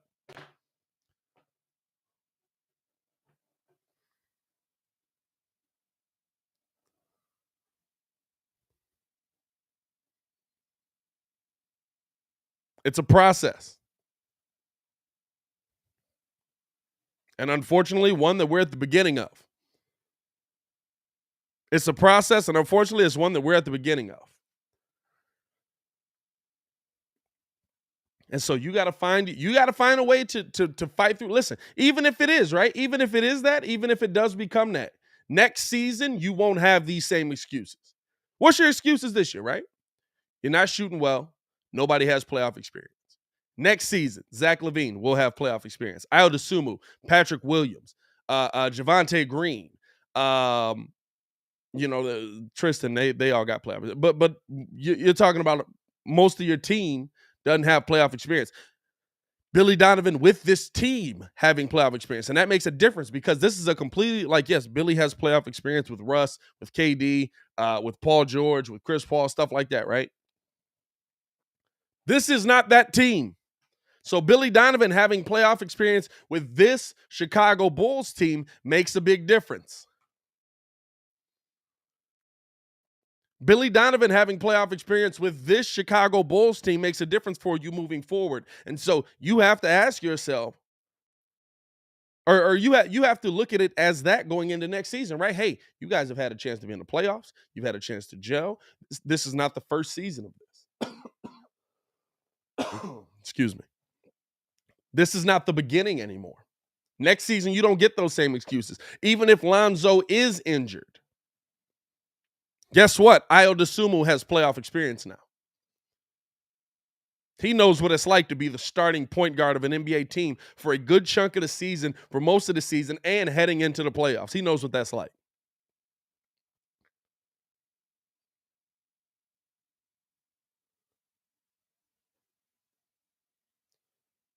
So you have to, you're going into next season with a bunch of dudes ready to go.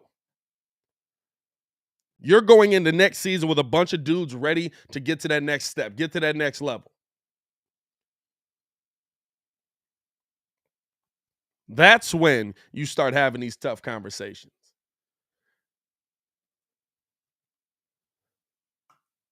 To me, that's when you start looking at this team like, all right, I need y'all to do a little bit more.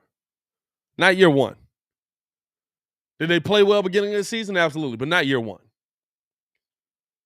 Clearly, there's some issues here. And also, clearly there's some issues here because of what?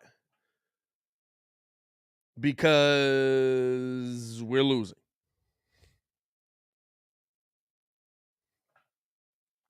And we're losing to those top 18 teams. There's people, this is the interesting thing about this, right? People really don't believe in levels anymore. People really don't look at things as levels anymore. There's levels to this. Are the Bulls a good basketball team? Yes. Are the Bulls a great basketball team? No. Are the Bulls a top 3 basketball team? No. Are they top 6? No. Are they top 12 in the NBA? Yeah. What are we ranking at? Probably about 6 through 12.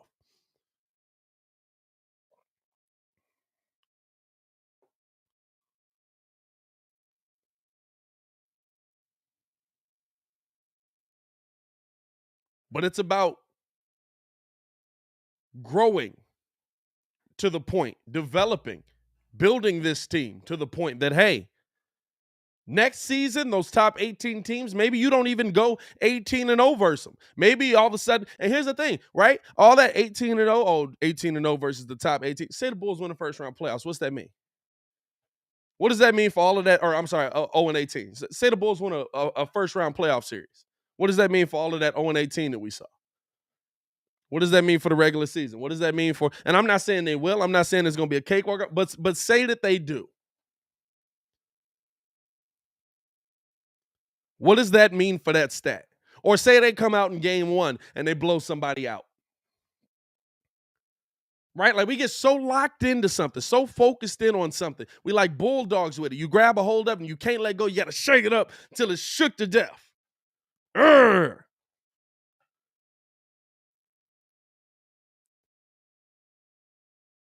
Playoffs 0-0. First game, we play Philly. We blow Philly out. I'm not expecting it. I'm just saying. Joel Embiid has an off night. James Harden not ready to go. Maxey gets locked up. We blow Philly out. What's that stat mean now? Right?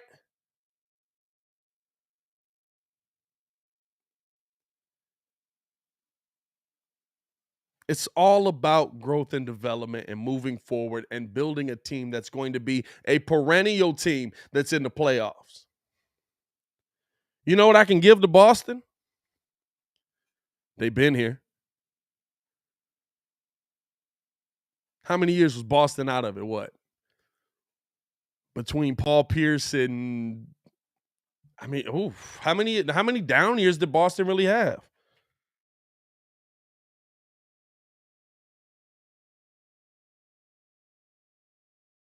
Right? Like there's more to be said about being in the playoffs every single season than not.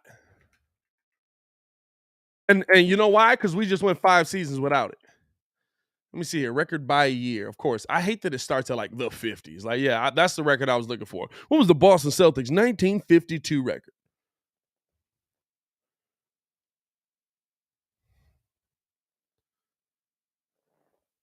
Is this conference standings here? That is division standings. Oh, here we go. Okay. Last season, they were 7th. Season before that, they were 3rd, 4th, 2nd, 1st, 5th, 7th. That's all the way back to 2015. Season before that, they were 12th. Season before that, 7th, 4th, 3rd, 4th, 2nd, 1st in the Eastern Conference. They won an NBA championship 07-08. 2 seasons in between that, 15th and 11th. After that, 3rd, or before that, 3rd, 8th, 6th, 3rd. I want that. I want continued success. I want a team that I can go look at every year and be like, we're going to be in the playoffs. What can we do to get over the hump? I want that.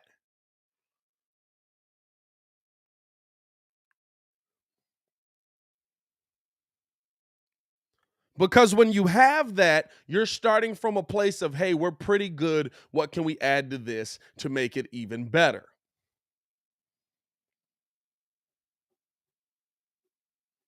You know when they went through their bad stretch? In between the times where Larry Bird couldn't play.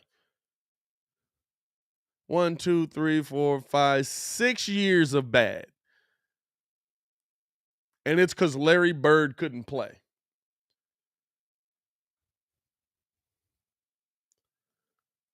Like that is what you build.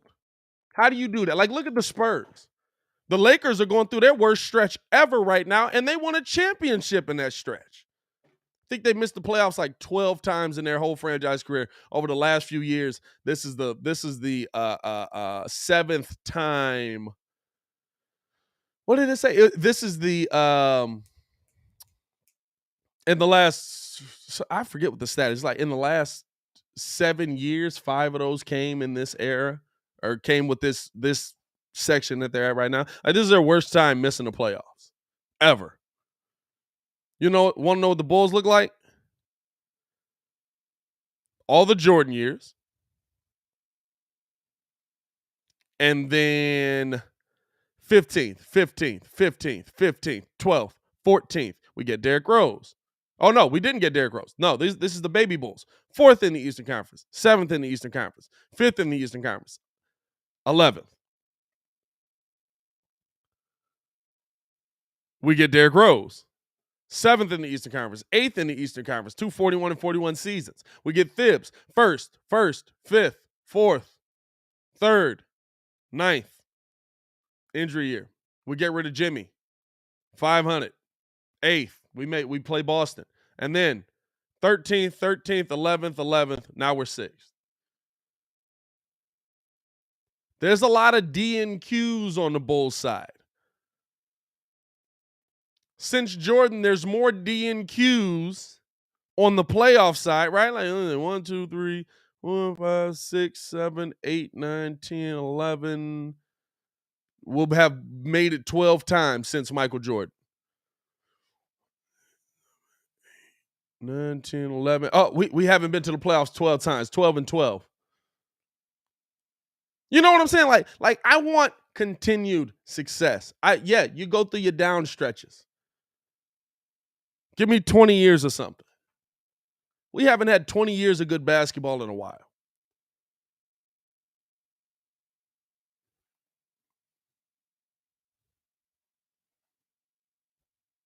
We haven't had 20 years of good basketball. Have we had 20 years of good basketball? I don't even think since the franchise started we've had 20 years of good basketball. Spurs have, Lakers have, Boston has. We're supposed to be in those conversations. We're that level of franchise, right? We should be in those conversations. How do you do that? How do you get to that point? How do you find your way? Figure that out. That's what I want AK here for. That's why I love that AK is here. That's what I want to see him here for. That's why I love that Mark Everly's here. And hopefully we're able to hold on to him because I think he's going to be moving up, doing some great things.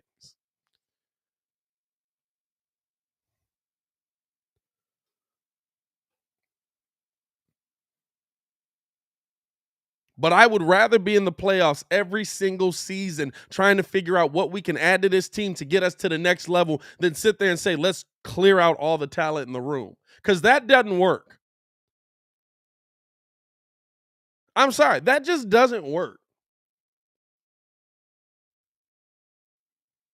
A lot of those teams that ended up with those best players, now it might be a little bit rigged, I ain't gonna lie to you.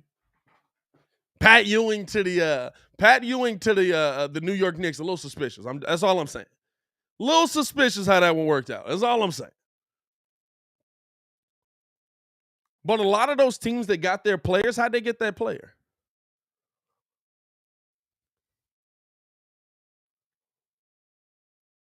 How did we get Derrick Rose? Did we get Derrick Rose trying not to compete?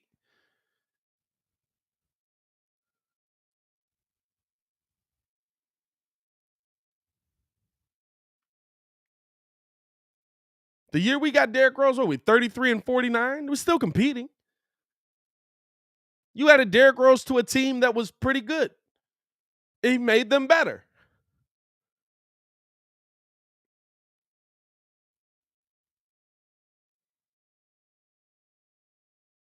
If you look at that beginning LeBron team, were they bad? Yeah.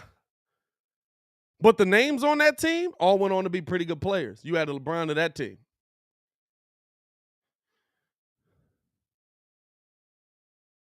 Nah, they all end up getting shipped off. You know, Booz is gone. He started moving some dudes out. Yeah, I mean, well, maybe not him at that point, but the organization. But you know what I'm saying? Like, there's more that goes into it, and I would rather you add DeMar DeRozan, right,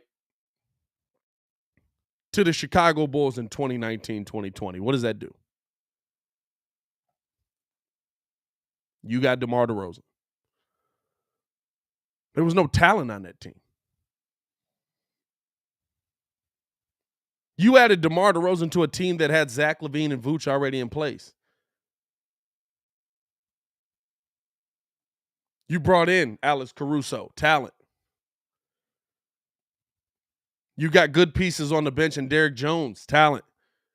Whether they're great or not, talented, they can play basketball.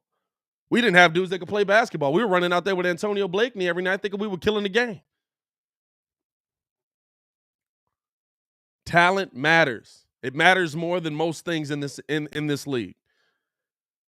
In the NFL, you can see great coaching overcome poor talent. A superstar head coach overcomes subpar talent. In the NBA, that don't work. Because no matter what offensive scheme you put in, your players got to be able to make shots. You can have a great offensive scheme. You know when it works great? When you have talent. I don't want to see this team going the other way. We're in the playoffs and we are moving in the right direction. And for everybody that's sitting there and they just like, oh, listen, we're not gonna make this. Don't re-sign Zach. He's not a $200 million player. Don't bring the what do y'all like 11th? Y'all gotta love 11th. You gotta love living in misery. You have to. That's the only way. And there does have to be that finesse. I don't take away from what Kid's saying, right? Kid says that you can't have development and championship in the same word. I don't take away from that at the same time, right? But when that piece does develop, that's when you can start talking championship. Now, you have to have that level of talent to develop, but when Steph Curry does develop into that, when Klay Thompson does develop into that, when, you know what I'm saying? Draymond Green does develop into that, guess what? That's when you start talking championship. So for this Bulls team, guess what? Zach LaVine still needs to develop into that.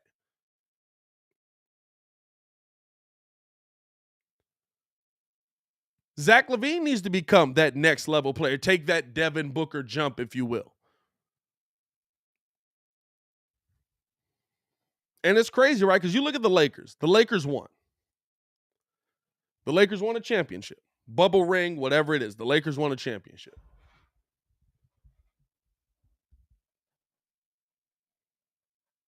If you look at what they did, though, to get that championship and the team that they gave up, you didn't develop anything, and look what's happening.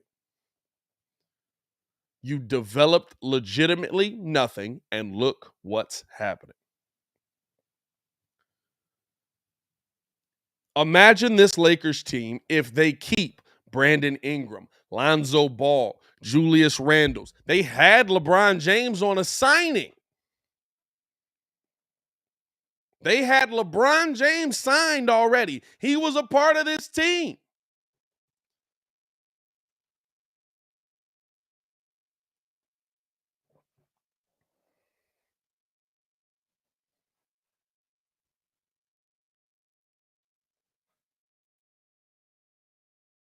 Imagine if you develop that talent into what it is today with LeBron James.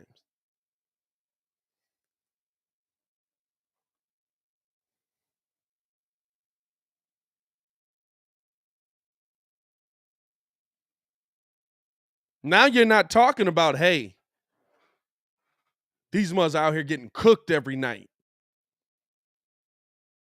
because they didn't go out and overpay these pieces.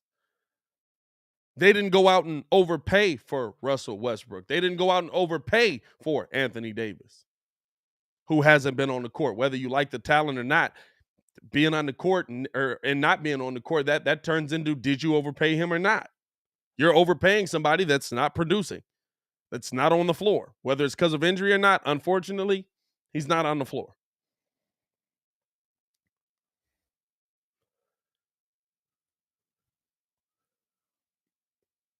I will never not believe that development doesn't matter in this NBA, and it's because of teams like that. The teams that try to buy it. Miami, it probably worked the best with, right? It probably worked the best with Miami buying a chip because you got 2 out of it. You went to 4 NBA finals. That's probably the team that it worked out the best for. But other than that, when have you been able to go out in this NBA and buy a championship that lasted with consistency? Because you have to give up so much. Is it worth it for the ring, right? Is it worth it? And I look at that with all sports, right? I look at that that way. Now I feel like baseball you can just because the money's stupid in baseball. Like he's a left-handed pitcher. What's that mean? I don't know. It means he should make $100 million. Is he good? Who cares? He's left-handed. Baseball's a little different. Baseball, you can legitimately go buy you a championship.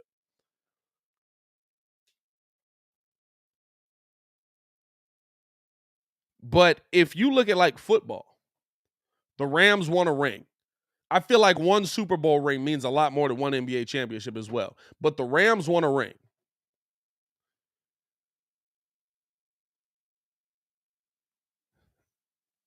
If they can't pay everyone to come back, which somehow they've still managed to do.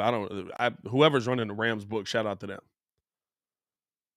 They got a lot of pieces back.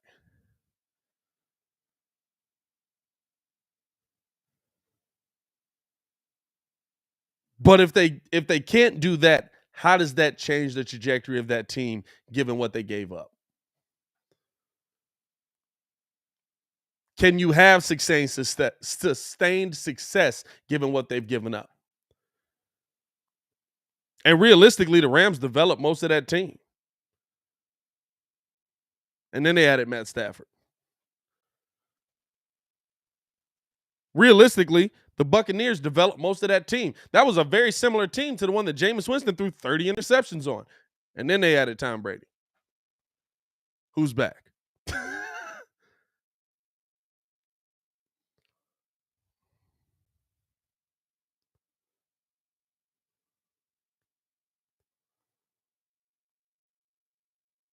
If you're not consistently finding young talent to put on the floor, you're going to consistently struggle in every league. It doesn't matter. And that's what I look at with the Bulls coming out here. That's why I think, really, they win a ring, right? They win a ring. That's your goal.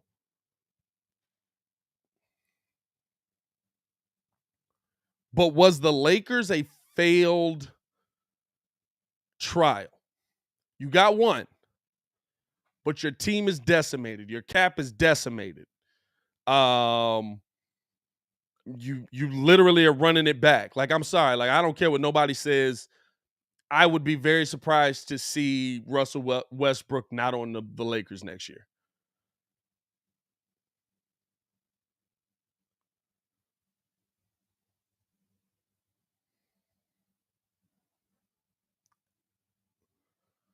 You're running it back with the same team. You have no draft capital. Your cap is in shambles. Was it worth it?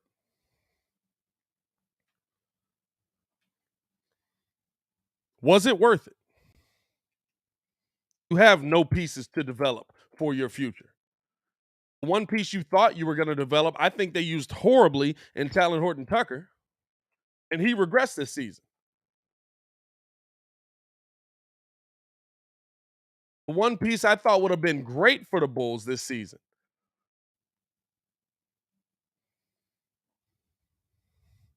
He went from shooting 45% a game to shooting 41.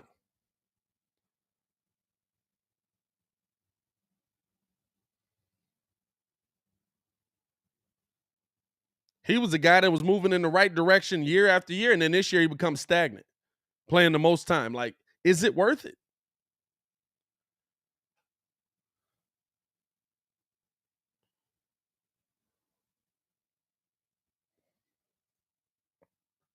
Vern asked, let me ask you something, Pat. Why should we be patient with Arturas and Eversley? Why should we be patient? Arturas and Eversley don't want to be going through a long, drawn-out process. This is a different kind of process, though. The Bulls want to be competitive now and in the future. The Bulls want to be competitive now and in the future. Right now, are the Bulls competitive? Right now, are the Bulls a better team than they were last year? See, this is the thing. How do you get, like, same mindset, but with what you have here? How do you keep the talent that you have in the room? You probably wouldn't have kept Zach LaVine if you kept doing things at the status quo.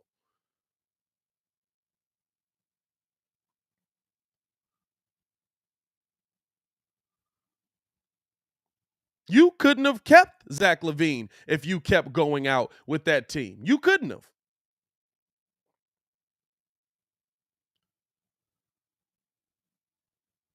You had to go out and get some pieces to put around Zach. You had to. You had to go get Vooch. You had to go get DeMar. But guess what? You see what they didn't do. AK's not dumb. They didn't move on from P. Will. Now, whether he's going to become that player or not, I believe he's going to be that player. I believe he takes that step next season. I believe we see something from him in the playoffs here. But whether he's going to become that player or not, right, you got to let that play out. They didn't get rid of him.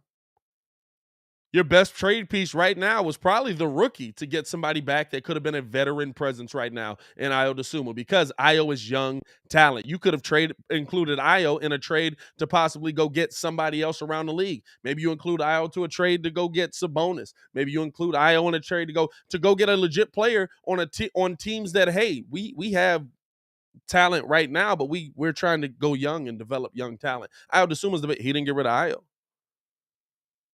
Right? You can play both games at once. If you focus on one thing the entire way, you're going to struggle.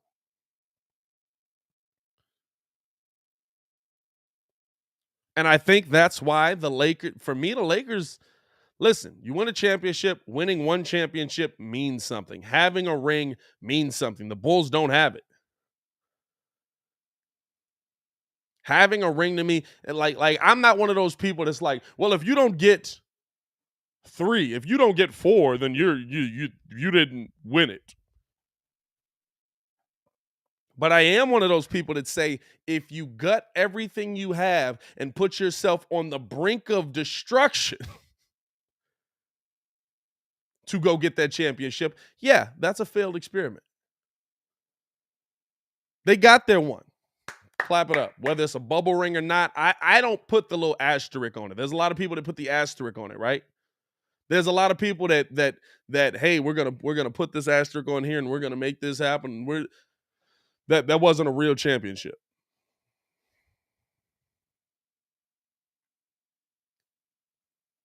I don't put that. That's an NBA championship. Shout out to them for winning it. But where are they now? Where's that team now? Where are the Lakers now? How are the Lakers? Like, in all honesty, there's no way the Lakers fix this next season. You know how the Lakers get into the playoffs? Maybe Anthony Davis stays healthy for a season. Maybe. That's the only way. And I don't think there'll be a high seed. Maybe. Maybe you're able to move on from Russell Westbrook to go get John Wall. But how does John Wall come here and play differently than Russ did? Because you're still going to be playing off of LeBron James. You know why? Because he's freaking LeBron James.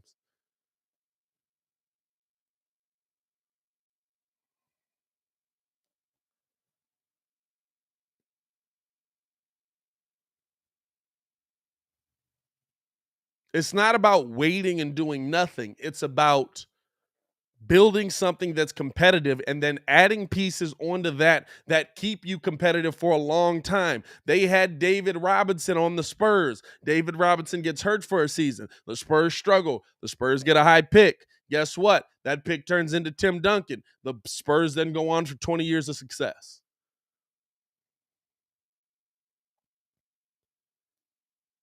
How do you keep that success going? Oh, we go get Tony Parker. How do you keep that success going? Let's go get Manu Ginobili. Let's put pieces around Tim to make him great for a long time. The Spurs were already great. They won a ring already.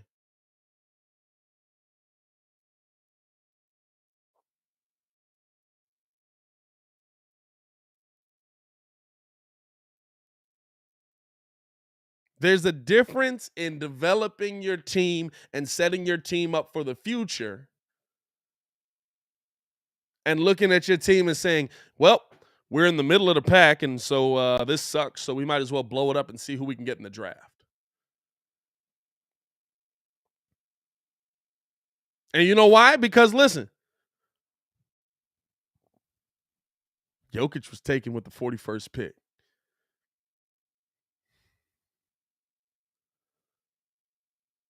Jokic was taken with the 41st pick.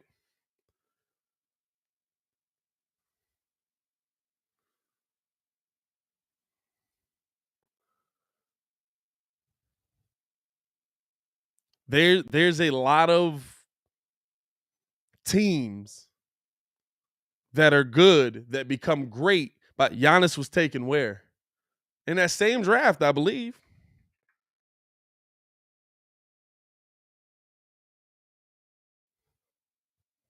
Giannis was taken with the 15th pick in the draft.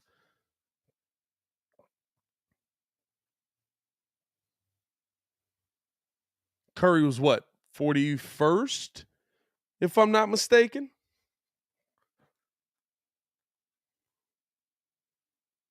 What was Steph Curry? No, Curry wasn't that low. Curry was 7, right? What was Steph Curry? Curry draft.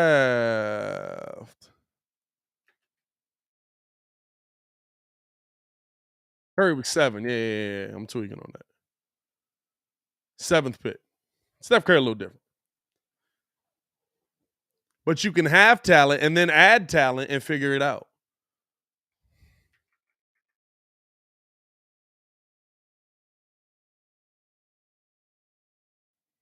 You know what's going to put the Spurs, you know what's going to keep Golden State relevant for years to come while Stephen Curry starts to age and maybe fall off a little bit at some point?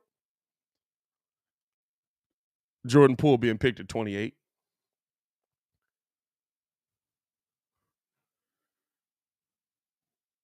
Jordan Poole this season went from averaging 13 points a game in his career to 18 points a game. Jordan Poole being picked. Oh, by the way, James Wiseman still ain't played. He's going to be back. You know what I'm saying? Like, it's stuff like that. It's stuff like that. So I like what this Bulls team is doing. I like the direction they're going. I like that we're here. Let's keep it going. Let's keep it going, boys. Let's keep it going. Hey, man, shout out to y'all for pulling up, showing love. Appreciate y'all for tuning in and rocking with us for another episode of The Daily Show. As always, man, hit that like button, subscribe to the page. Make sure that you guys do follow us over on Twitter at the WC Breeze and follow me personally on Twitter at Pat the Designer. I'll be tweeting all day. We'll also have content dropping throughout the day as well. I got a George Pickens video up right now, so go check that out. Talking about George Pickens, should the Bears take him at 39th? I have another video coming out today. And we're also going to have some Bulls stuff dropping today. And, of course, we're going to be live for the Bulls live call tonight. We got Boston. Got to get a dub here. Let's get a dub. Y'all know what we need. As always, man, it's your boy, Pat the Designer, back at it again. Appreciate y'all for tuning in and rocking with us. Y'all stay safe out there, Chicago. One love. Peace.